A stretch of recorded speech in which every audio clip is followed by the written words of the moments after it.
My dear students, we are on the topic human reproduction. In continuation to the discussion on this topic, human reproduction, we have almost completed the male reproductive system, and this time we are going to discuss about the female reproductive system. So far the female reproductive system is concerned, we are having a large number of organs associated with the female reproductive system. The first important organ is the ovaries, and the second most important organs in the female reproductive system is fallopian tube,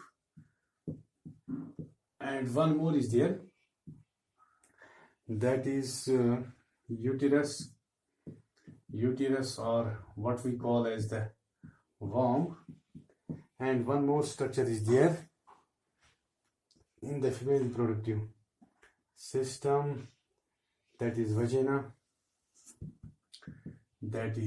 vagina. One more is there, that is called as vulva.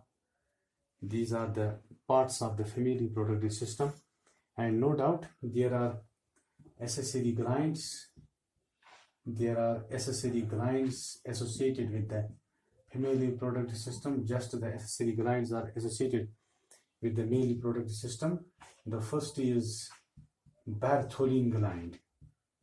The second most important organ in the accessory glands is the breasts, or the mammary glands.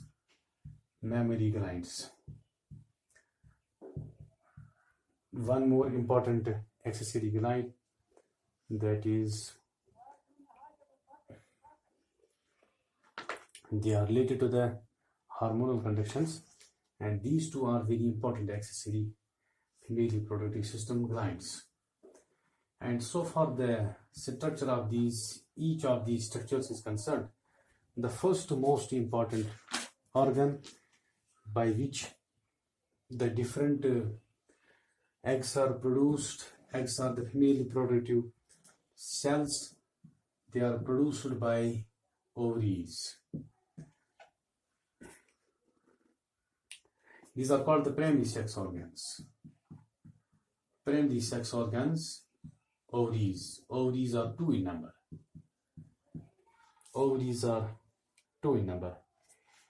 There is one pair we can say of ovaries. Ovaries are small sized.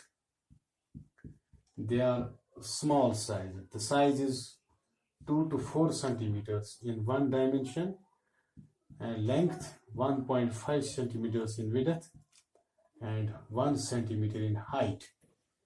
This is the size of the ovaries. They are almond shaped in structure, and they are present in the pelvis. Pelvis is the cavity below the diaphragm. There is gastrointestinal cavity, that is the stomach. Below the stomach there is the pelvic cavity, one on either side of the uterus. Each ovary is suspended from the dorsal abdominal wall by a mesentery. That mesentery is called as mesovarium, by which it is attached. Each ovary is attached to the pelvic wall and the uterus by a double fold of peritoneum. That peritoneum is called as ovarian ligament. So ovaries, unlike the testes, are abdominal in position. The ovaries are abdominal in position. The testes are extra-abdominal in position. They are embedded in the scrotal sacs. Each ovary is solid internally and is lined by a cuboidal germinal epithelium. This is the lining of the ovary on the internal side. This germinal epithelium can be found here.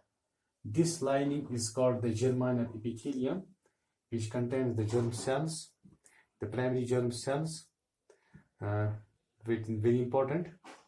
It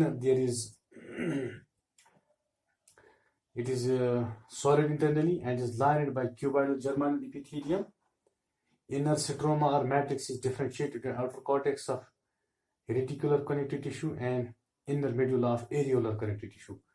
So beyond the germinal epithelium, there is cortex and the medulla. However, over the ovarian cortex and inner to germinal epithelium, there is a weakly developed connective tissue layer. That tissue layer is called as tunica albuginea. Tunica albuginea. This is the tissue layer that is outer to ovarian cortex and inner to germinal epithelium. There are a number of small oval or rounded developing primary or Graafian follicles.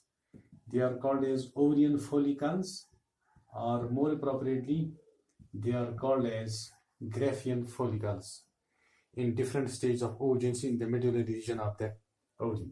They are not present in the cortex, they are present in the medulla of the ovary. Each month, a primary follicle transforms into mature or what we call as the Graafian follicle. Graafian follicle. This Graafian follicle is the mature, what we call as the primary follicle, under the stimulation of follicle stimulating hormone of the anterior pituitary gland. This Graafian follicle, whenever we see, is about 2.5 centimeters in diameter and has a secondary oocyte surrounded by a few layers of follicular cells, the discus proligerus. Cortex of ovary may also have yellowish conical endocrine glands. Those endocrine glands are called as corpus luteum. This corpus luteum is present in the cortex of ovary. These are yellowish and conical, or degenerating corpus luteum, that is corpus albicans. Whenever this corpus luteum degenerates, it forms corpus albicans, or what we call as the white body, degenerated corpus luteum. But so far the functions of the ovary are concerned, they are with the formation of ova and secretion of female sex hormones. Formation of ova.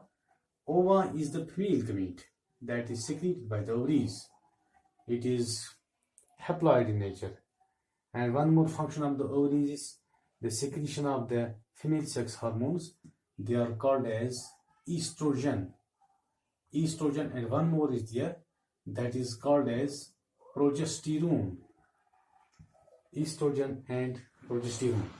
This is all about something about the structure and the functions of human beings, ovaries in human beings. That's all for today.